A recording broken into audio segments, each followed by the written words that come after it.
Esse sermão que nós acabamos de ouvir, ele é o pano de fundo melhor possível para essa aula que nós vamos conversar um pouquinho hoje aqui, tá?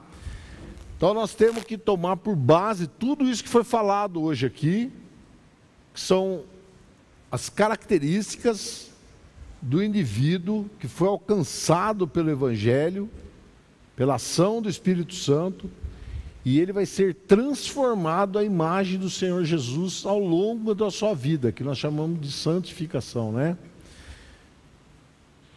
E nós vamos ver que, na verdade, amar pessoas difíceis é ser transformado por elas, buscando transformá-las. E essa é a ideia da aula. Não é uma tarefa fácil. Não é uma tarefa fácil, mas isso não pode nos eximir de buscarmos esse objetivo. Isso não quer dizer que porque a pessoa é difícil, é uma ótima desculpa para não pôr ela na minha frente. Ao contrário, é exatamente o contrário, tá? Porque amar pessoas fáceis seria fácil, né?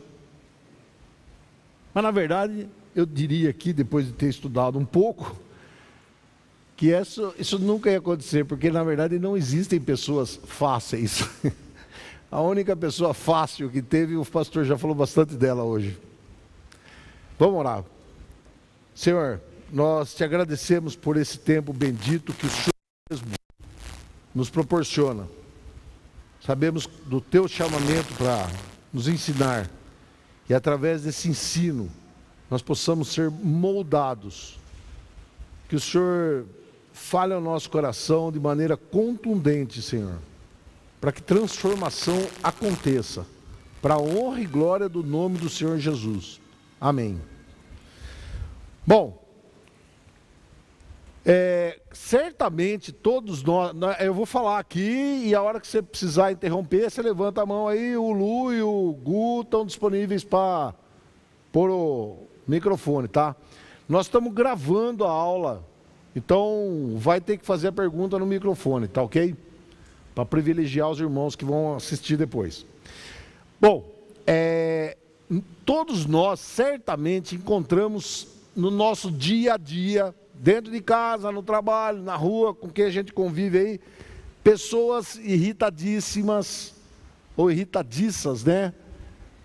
Pessoas que ficam sempre na defensiva, que gostam de se autoproteger, que falam demais, que são iracundas, pessoas pegajosas, outras são maldosas, algumas que são extremamente dependentes de assistência, outras que querem ser completamente independentes, né? Não querem nenhum tipo de aproximação de ninguém.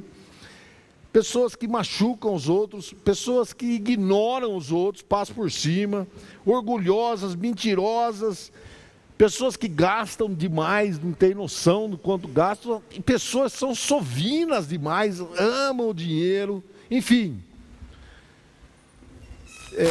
Temos pessoas, inclusive, que sabotam qualquer plano alheio, né?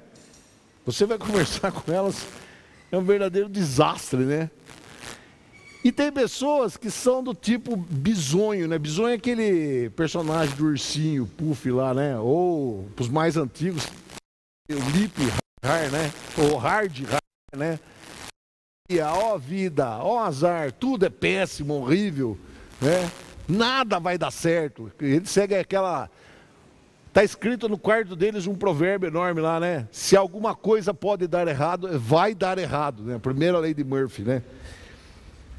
Bom, enfim, há uma gama enorme de temperamentos. E nós também temos nossos, né? E no fundo, então, todos eles são difíceis. E aí o que nós fazemos? Nós normalmente tomamos algumas posturas diante dessas pessoas, onde isso é muito gritante, né? Tem pessoas que disfarçam, né? Elas são tudo isso que eu falei, ou alguma coisa dessas daqui, mas elas dão uma disfarçada, né? Mas no fundo, lá interiormente, elas são difíceis, elas sabem disso, né? E nós, diante de casos que a gente considera dificílimos de conviver, a gente ou foge, evita, né? É como dizia um amigo meu, não gosto de conversar com fulano. Por quê? Você pergunta como vai, ele conta. Ele não fala, tudo bem, tá bom. Tal. Daí ele começa a desfiar aquele novelo, né? Então, ou a gente evita, ou a gente manipula essas pessoas, elas vão se aproximando, você começa a contar piada, fala do tempo e nada de conversa sólida, né? Só conversa farinácea, né? Que não leva a nada. Ou você faz fofoca dessa pessoa para outros, né? Você começa a falar dessa pessoa para outras pessoas, né? Então, na verdade, fuga, manipulação, fofoca que nós fazemos, simplesmente carimba que nós também somos pessoas difíceis. Porque ao tratar pessoas difíceis, nós somos pessoas difíceis. Por quê? Porque nós não respondemos a essas pessoas como nos é ensinado pela Bíblia. A maneira que o Senhor Jesus nos ensina, como nós ouvimos hoje. Não é dessa forma que a gente responde.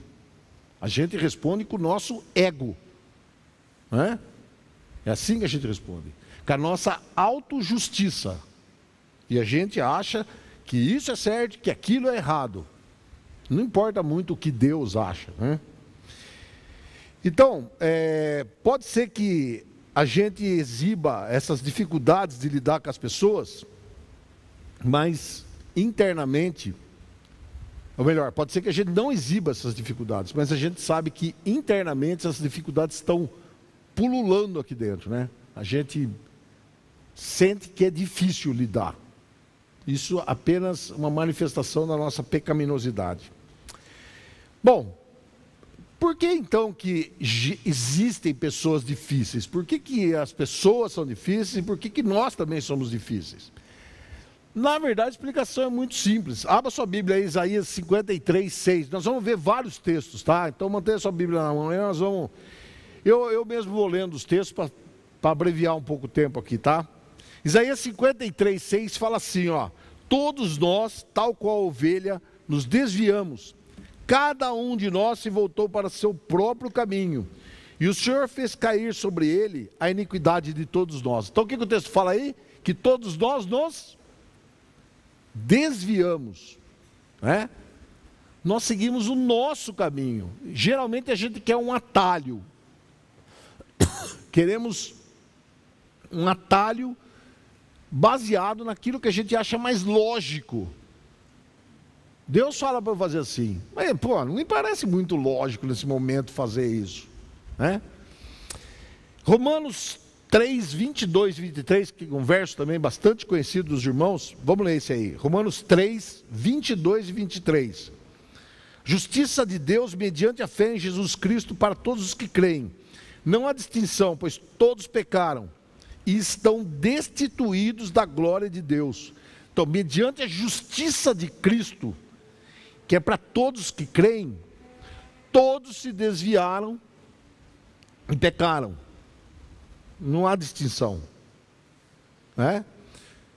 Então, nosso alvo não é a glória de Deus. Esse é o motivo de nós nos tornarmos pessoas difíceis. Mas, apesar disso, nós sabemos que fomos alcançados pelo amor de Deus. Nós somos alvos do amor de Deus. E esse ser alvo do amor de Deus não é meramente porque é bonitinho, porque tem algum mérito em si. Não. Na verdade, somos alvos do amor de Deus para sermos transformados. Essa ideia de Deus ter nos alcançado não é para eu venho como estou e fico como estou. Não. É errada essa ideia, né? Eu venho como estou e quero tirar isso do jeito que eu estou. Eu quero ser nova criatura, né? Vamos ler 2 Coríntios 5,17. 2 Coríntios 5,17, olha que verso fantástico. Portanto, se alguém está em Cristo, é nova criação. As coisas antigas já passaram, eis que surgiram coisas novas. Vamos ler o verso 21 também. 2 Coríntios 5,21. Deus tornou o pecado por nós aquele que não tinha pecado, para que nele nos transformássemos, ou melhor, nos tornássemos justiça de Deus. Deus tornou pecado por nós aquele que não tinha pecado, para que nós nos tornássemos justiça de Deus. Então, esse assunto, como lidar com pessoas difíceis, começa onde? Começa aqui, ó. Se ele não começar aqui, ele não vai começar nunca. Então, se nós quisermos aprender a lidar com pessoas que nós achamos que são difíceis, nós temos que começar em nós. Uma observação antes. A gente acha que aqueles que reconhecem que eles precisam de ajuda, eles são os que dão o melhor retorno para nós, né? O cara precisa de ajuda, então ele vem e diz, pô, cara, você me ajudar, eu sou meio difícil, tenho problema com mentira, ou eu sou meio arrogante, ou sei lá. Você acha, pô, eu vou aconselhar esse cara aí porque ele sente a necessidade de ser ajudado, né? E que as pessoas que não querem ajuda, é mais difícil, obviamente. Só que é isso que nós temos que estar atento. Os que não precisam de ajuda, eles acham que não precisam de ajuda, esses são os que mais precisam. Lembra aquela passagem em Lucas 7 lá, da mulher pecadora, que Jesus foi convidado para jantar na casa de um sujeito lá, e entra lá um grupo de pessoas, e essa mulher entra lá e fica lavando os pés de Jesus com suas lágrimas, derrama perfume, enxuga com seus cabelos. E aí o cara que convidou Jesus para jantar lá, um fariseu, né? Se ele soubesse quem que ela é, ele não deixaria que ela chegasse. Se ele fosse profeta mesmo, ele não deixaria que ela chegasse nem encostar nele. E aí Jesus vai falar para ele: você está vendo essa mulher aí? Eu cheguei aqui na sua casa, você nem deu água para lavar meu pé. E ela está aí, ó, arrependida dos seus pecados. Você acha que você está a um passo do céu, porque você cumpre toda a lei.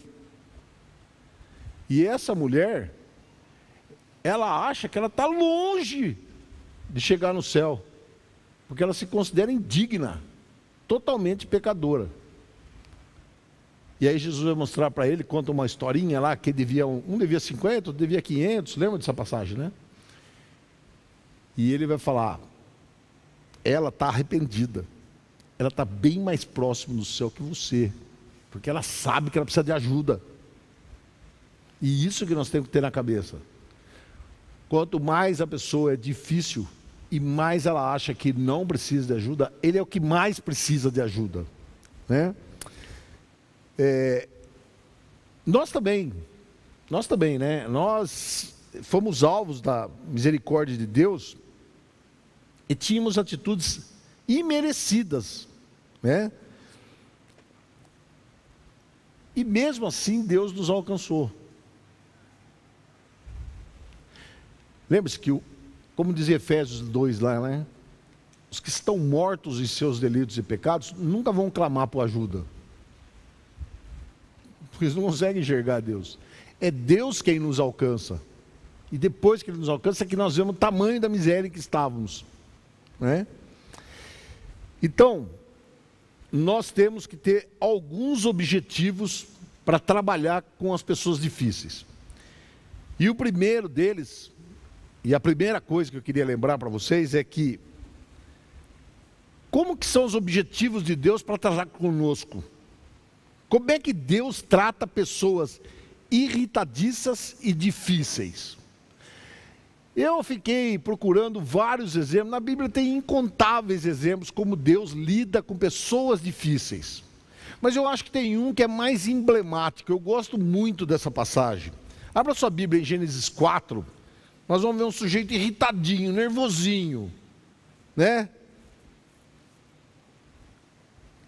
Então, Adão conheceu Eva e teve filhos, Abel, Caim. Aí lá no verso seguinte, passado algum tempo, estou lendo a partir do verso 3. Passado algum tempo, Caim trouxe do fruto da terra uma oferta ao Senhor. Abel, por sua vez, trouxe as partes gordas das primeiras crias do seu rebanho. O Senhor aceitou com agrado Abel e sua oferta, mas não aceitou Caim e sua oferta. Por isso Caim se enfureceu e o seu rosto se transtornou. O Senhor disse a Caim: por que você está furioso? Por que se transtornou o seu rosto? Se você fizer o bem, não será aceito. Mas se não o fizer, saiba que o pecado ameaça a porta. Ele deseja conquistá-lo, mas você deve domá-lo.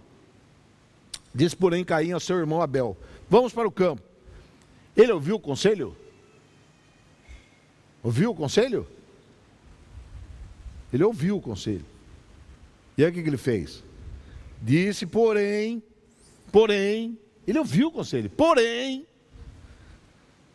Caim e seu irmão Abel, vamos para o campo. Quando lá estavam, Caim atacou seu irmão Abel e o matou. Então o Senhor perguntou a Caim: onde está o seu irmão Abel? Respondeu ele: não sei. Sou eu responsável pelo meu irmão? Disse o Senhor. O que foi que você fez? Escute, da terra o sangue do seu irmão está clamando. Agora amaldiçoado é você pela terra que abriu a boca para receber da sua mão o sangue do seu irmão. Quando você cultivar a terra, esta não lhe dará mais da sua força. Você será um fugitivo errante pelo mundo. Disse Caim ao Senhor: meu castigo é maior do que eu posso suportar. Hoje me expulsas dessa terra e terei de me esconder da tua face. Serei um fugitivo errante pelo mundo, e qualquer que me encontrar me matará. Mas o Senhor lhe respondeu: não será assim. Se alguém matar Caim, sofrerá 7 vezes a vingança. E o Senhor colocou em Caim um sinal, para que ninguém viesse a encontrá-lo, matasse. Então Caim afastou-se da presença do Senhor e foi viver na terra de Nod, a leste do Éden. Essa é a forma que Deus trata uma pessoa difícil. Não é?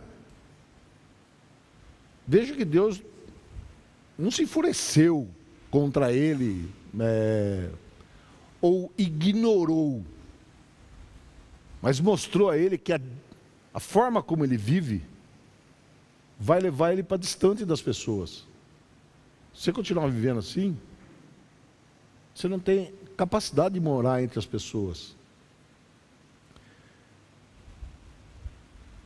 O alvo de Deus, então, é transformar a vida das pessoas.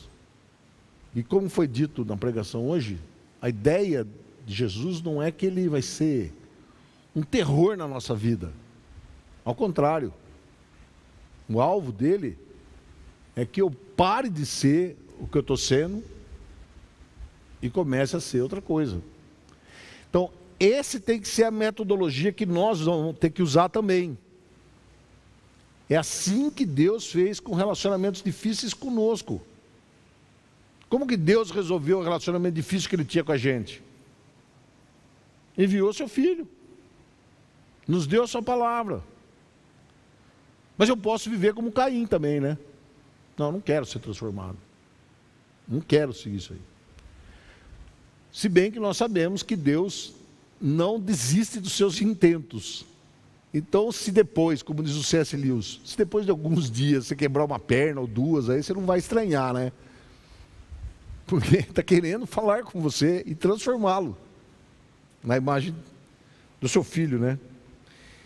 Então, o nosso objetivo correto é entender isso. Nosso alvo e nos aproximarmos das pessoas é ajudarmos a elas serem transformadas, né? E como é que Deus busca as pessoas? Porque Deus busca as pessoas se envolvendo com as pessoas, não à distância. Deus buscou Adão e Eva, anunciou-lhes um descendente que viria libertá-los e tal. No Antigo Testamento, Deus aponta para aqueles que duvidaram deles, Abraão, Gideão, umas centenas deles. Deus se aproximou deles e mostrou que Ele era com eles e que Ele estava ali para ajudá-los e que não ia ser frustrado, né? Veja aí o Salmo 103, do verso 8 ao verso 11, o que é falado, ó. Deus mostrando misericórdia, poder e mostrando que podemos confiar nele. Salmo 103, 8, fala assim: o Senhor é compassivo e misericordioso, muito paciente e cheio de amor. Não acusa sem cessar, nem fica ressentido para sempre. Não nos trata conforme os nossos pecados, nem nos retribui conforme as nossas iniquidades. Pois como os céus se elevam acima da terra, assim é grande o seu amor para com os que o temem. Então, o objetivo de Deus primário não é nos punir, mas é que nós nos reconciliemos com Ele. Abra lá, 2 Coríntios 5, verso 20 e 21. Pense sempre nisso aqui, ó. Portanto, somos embaixadores de Cristo, como se Deus estivesse fazendo o seu apelo por nosso intermédio. Por nosso intermédio, Deus faz seu apelo às pessoas. Eu costumo dizer assim, que Deus transforma as pessoas e Ele não manda a fada madrinha para fazer isso. Ela vem lá e plim, transforma. Deus transforma as pessoas nos relacionamentos. Não tem como a gente escapar disso. Relacionamento é algo que Deus criou ao criar homem, mulher e ao inseri-los numa comunidade, para que a gente aprenda a ser moldador e moldado.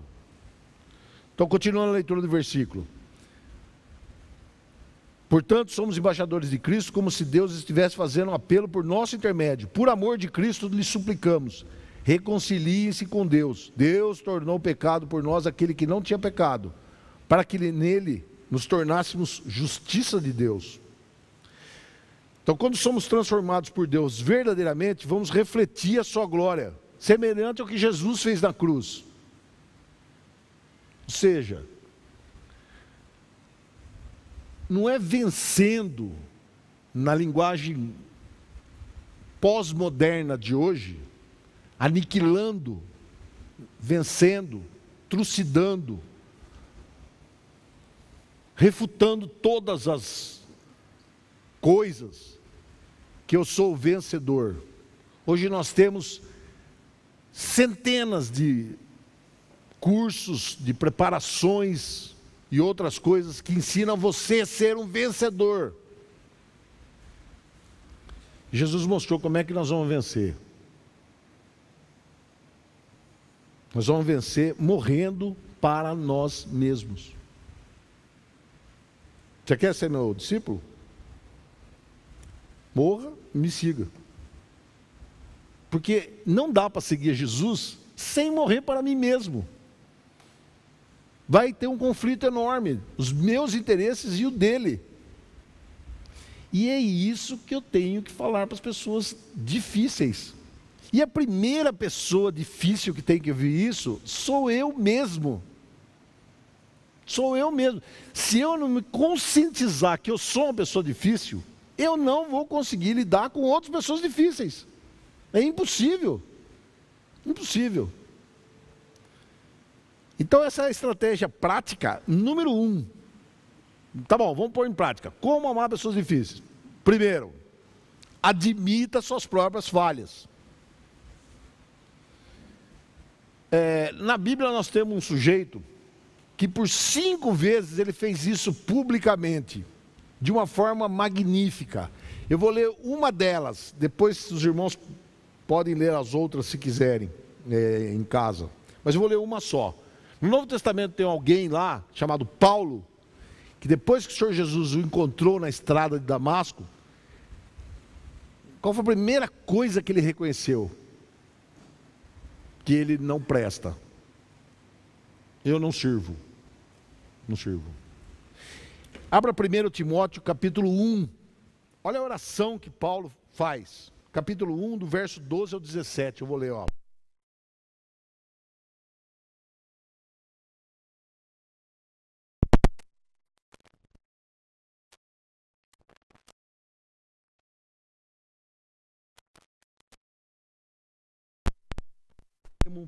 Perseguidor e insolente, mas alcancei misericórdia, porque eu fiz por ignorância na minha incredulidade. Contudo, a graça do nosso Senhor transbordou sobre mim, juntamente com a fé e o amor que estão em Cristo Jesus. Essa afirmação é fiel e digna de toda aceitação. Cristo Jesus veio ao mundo para salvar os pecadores, do qual eu sou o pior, mas por isso mesmo alcancei misericórdia, para que em mim, o pior dos pecadores, Cristo Jesus demonstrasse toda a grandeza da sua paciência para aqueles que nele haveriam de crer para a vida eterna. Ao Rei eterno, ao Deus único, imortal e invisível, sejam honra e glória para todos sempre. Amém. Essa é a oração dele. Eu sou o pior de todos. Ou seja, Paulo está nos dando um exemplo. Esse é o maior estímulo para você achar que você pode mudar. E que o outro também tem que saber disso. Puxa vida, eu tenho dificuldade também. Mas ele está me mostrando que pode mudar. É isso que Jesus nos ensinou. Vocês podem mudar, com a ajuda do Espírito Santo do Senhor. Não há um programa, 7 passos para parar de ser chato. Esse programa não tem, tá? Ou para ser o bam do céu. Fora. O Evangelho é o poder de Deus para todo aquele que crê. Né? Em Atos 22, 3, 1 Coríntios 15, 9, Gálatas 1, 13, Filipenses 3, 6, Paulo vai afirmar de novo isso. Confissões públicas da falha dele, de quem ele era antes. Sua mensagem era: se Jesus fez isso por um pecador miserável como eu, então ele pode fazer isso com você também. Essa é a mensagem. Outro ponto, o primeiro ponto é: reconheça-se difícil. Outro ponto, estou tentando ajudar pessoas difíceis. Vou ter que funcionar como um intercessor. Pois é, só que isso às vezes é difícil. Tem lá um momento que a coisa está difícil, está no meio às vezes de uma discussão, de um problema grave e tal. Nessa hora você não vai se ver como um intercessor. Você vai querer confrontar outra pessoa e ir contra ela, porque na sua cabeça já está que ela é uma pessoa difícil, e então nós vamos entrar em contenda aqui, né? Mas vamos ver um exemplo de um homem que fez exatamente o contrário. Vá lá em Êxodo, capítulo 24. Olha só o comecinho, ó. Deus chamou Moisés para falar com ele lá no monte.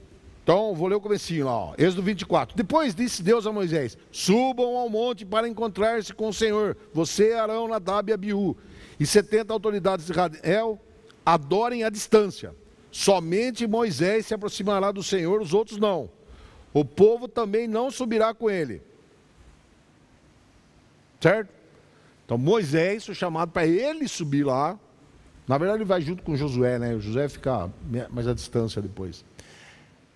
Então ele é chamado: ó, turma, vocês vão ficar aqui, vocês tratam de ficar orando, em paz, certo? Nós vamos falar com Deus, tá? Vamos lá agora para o capítulo 32.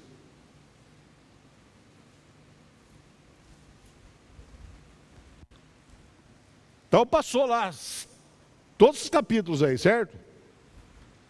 Quando Moisés volta, o que acontece? O povo, ao ver que Moisés demorava a descer do monte, juntou-se ao redor de Arão e lhe disse: venha, faça para nós deuses que nos conduzam, Pois esse Moisés, o homem que nos tirou do Egito, não sabemos o que lhe aconteceu. Respondeu Arão: tire os brincos de ouro de suas mulheres, de seus filhos e filhas, e tragam-nos a mim. Todos tiraram seus brincos de ouro e levaram a Arão. Ele os recebeu e os fundiu, transformando todo num ídolo, que modelou com ferramenta própria, dando-lhe a forma de um bezerro. Então disseram: eis aí os seus deuses, ó Israel, que tiraram vocês do Egito. Totalmente sem sentido, né? Vendo isso, Arão edificou um altar diante do bezerro e anunciou: amanhã, isso porque o Moisés está falando com quem? Com Deus.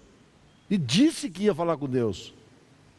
Mas ele está demorando. Então nós vamos edificar um altar aqui para o bezerro e amanhã haverá uma festa dedicada ao Senhor.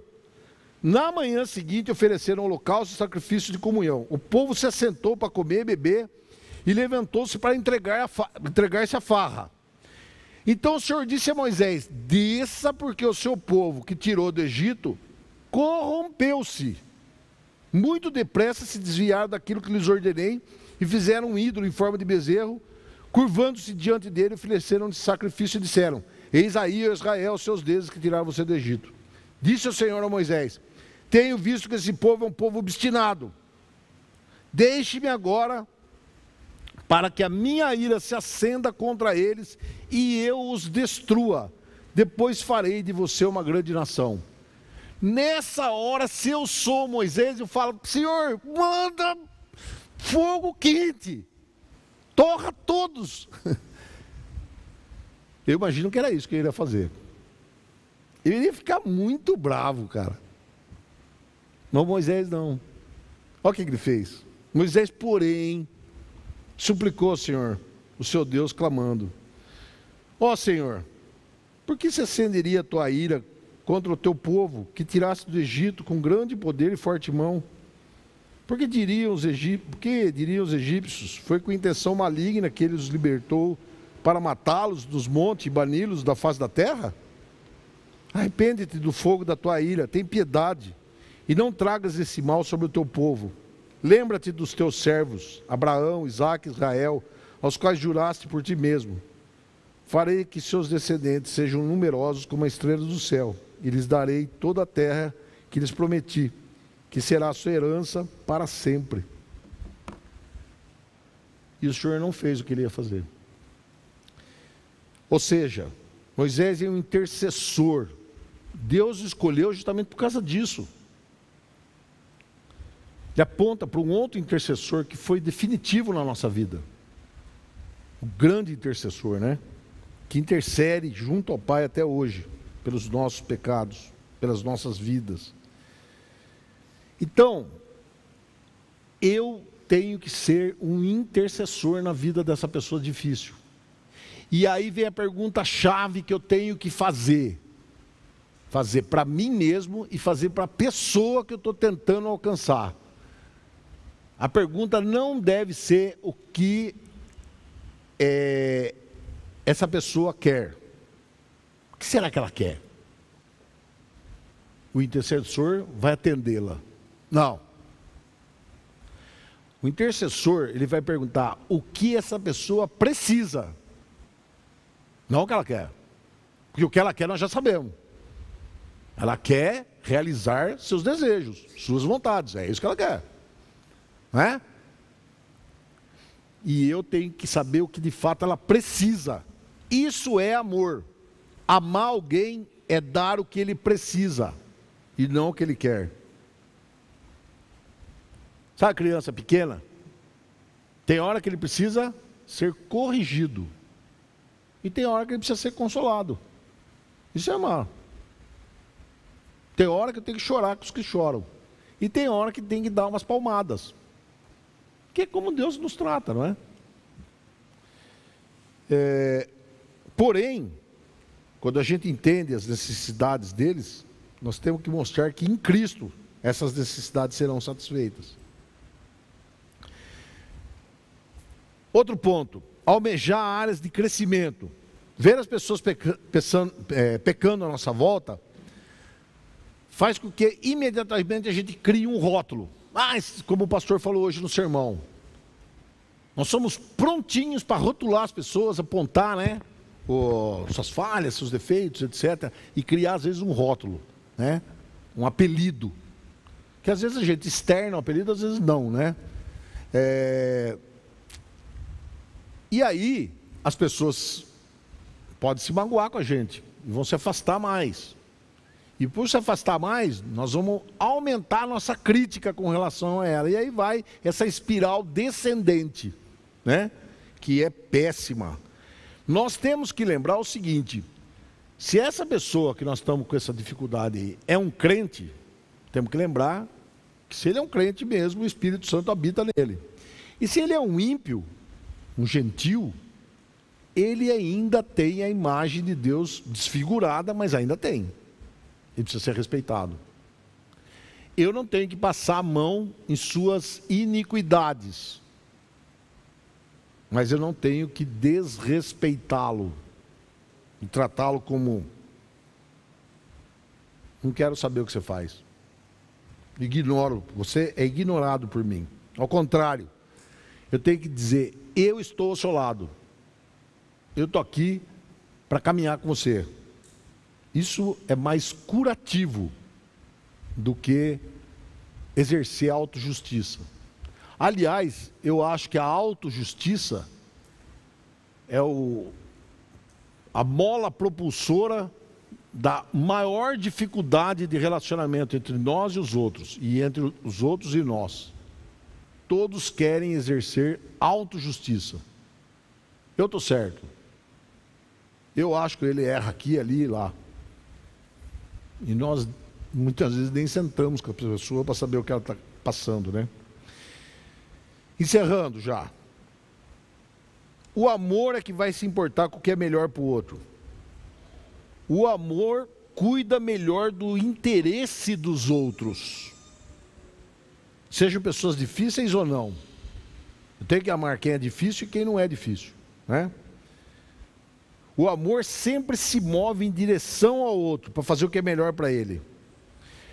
Veja em Romanos 15, versos 5 e 6. Olha que verso maravilhoso, ó.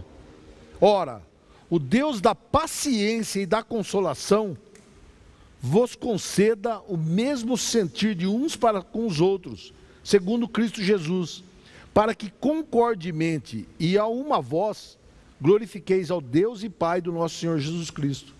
O Deus da paciência e da consolação. O Deus da paciência e consolação é o que nos capacita a persistir amando as pessoas difíceis.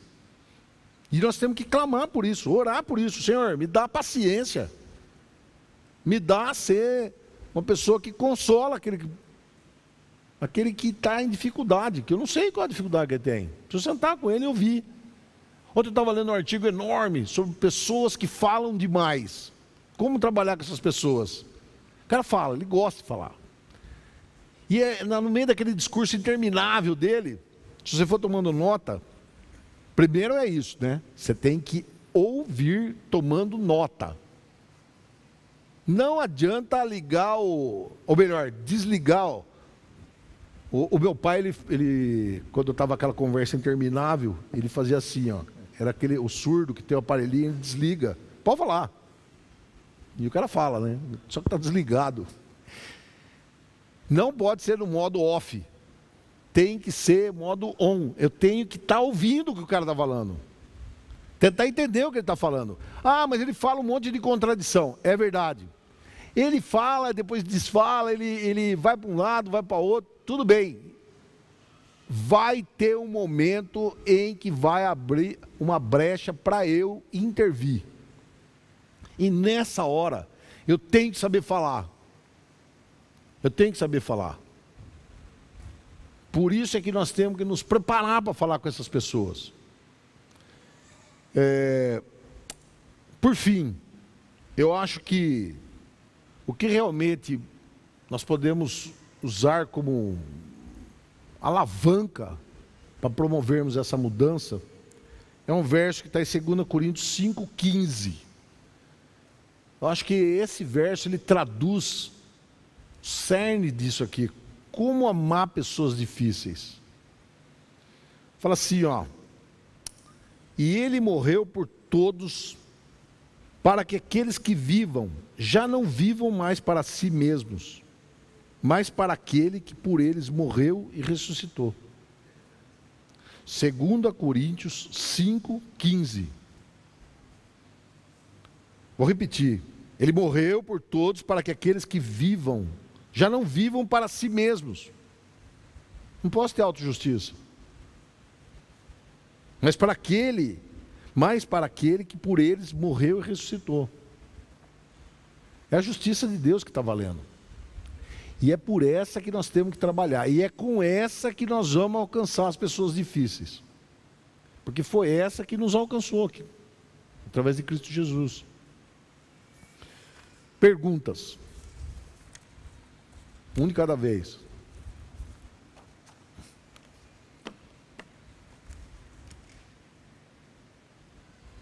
Nossa! Todo mundo está apto a lidar com pessoas difíceis. Eu estou aqui, ó.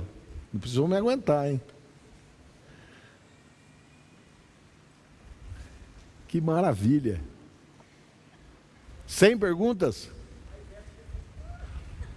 Não, ela não precisa, ela já sabe essa lição de ponta cabeça. Ela é PhD.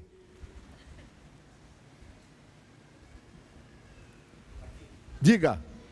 Espera só um pouquinho. Microfone.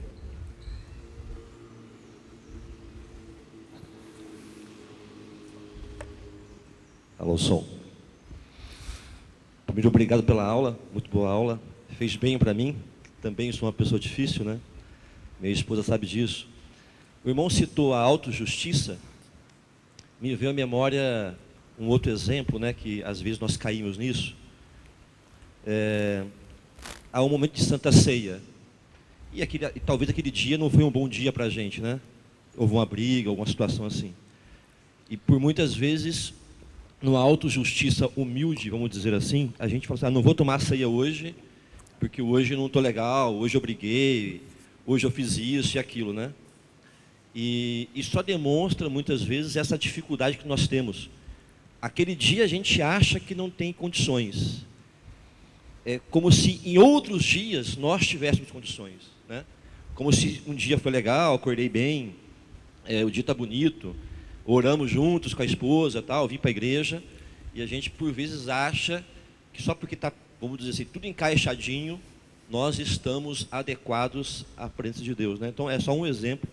E só mais uma colocação. O do irmão colocou a questão de Moisés, né? De fato, acho que aqueles transformados em Deus, a primeira postura dele é essa mesmo, né? Não de jogar pedras, né? Mas de buscar o outro. Mas eu só lembro que quando Moisés desceu e viu o pecado, né, com seus próprios olhos, né, ele mandou matar os idólatras, né? Então esse é um desafio muito grande do crente, do cristão, em lidar com essa compaixão divina, né, essa primeira postura, e depois, logo em seguida, também saber lidar com o pecado em si, né? São dois meandros, a gente pode aí colocar a justiça, uma nossa justiça acima do que é de Deus. Só esses dois exemplos. Muito bom que você colocou. Quanto à ceia, só um comentário, que em 1 Coríntios 11 lá, eu gosto muito daquela frase que tem lá do Paulo falando, instruindo, né? Examine-se a si mesmo e coma. Examine-se e coma. E quanto a Moisés, eu não contei a parte B da história de propósito, que o irmão contou agora aí. Ele desce, pede para Deus ter clemência, mas ele chama os anciãos, chama Arão, chama lá o pessoal que foi nomeado para tomar conta, falou, o que vocês fizeram aqui? Não, é que teve um povo aí que teve essa ideia genial, e vocês caíram na deles. Então vamos apartar quem é fiel de quem não é. E apartou na espada. E matou 3.000 pessoas. Então, fala, tá vendo? Ele intercedeu pelo povo e em seguida exerceu justiça própria. Não. Ele eliminou a maçã podre. Antes que aquilo contaminasse a caixa inteira, né? Mas na verdade todos iam ser eliminados. né? E ele pediu clemência a Deus no que foi ouvido. E isso serve de lição para nós. Que nós podemos interceder pelos outros, para que Deus exerça a sua misericórdia. Acho que a lição maior é essa, né? É que nem Davi, que poupou a vida do Simei lá, né? Mas depois, na hora de morrer, a primeira instrução que ele dá para o filho dele é: mata o Simei. Então, também, Davi também exerceu misericórdia, né? Clamou pela vida até de inimigos. Mas depois, guerra é guerra. O que mais? Bom, maravilha. Vamos encerrar. Pediria que o Paulo nos dirigisse em oração, pedindo a Deus que nos capacite a lidar com pessoas difíceis e que nós reconheçamos que somos pessoas difíceis, bem difíceis, né?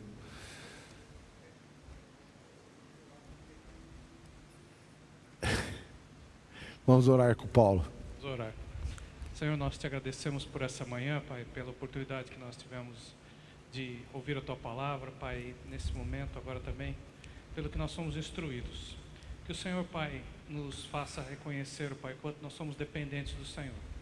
Quanto, Pai, nós não merecemos, Pai, a Tua graça, Pai, e que nós possamos, Pai, através desse exercício, verificar, Pai, que as pessoas que também estão ao nosso lado, Pai, carecem do Senhor, e de que nós temos que exercer misericórdia, Pai. Amém. Nesse momento, Pai, trabalha no meio do Teu povo, Pai, que isso seja, Pai, algo que a gente faça constantemente, Pai. Não só examinarmos a nós mesmos, mas trabalharmos com os nossos irmãos, a fim de que nós possamos edificar a vida de cada um, Pai. Capacita a Tua igreja para fazer isso, ó Deus. Nos dê força, Pai, que o Teu Espírito Santo, Pai, no trabalho em nós para fazer essa obra. Nós te agradecemos por tudo em nome de Jesus. Amém. Amém.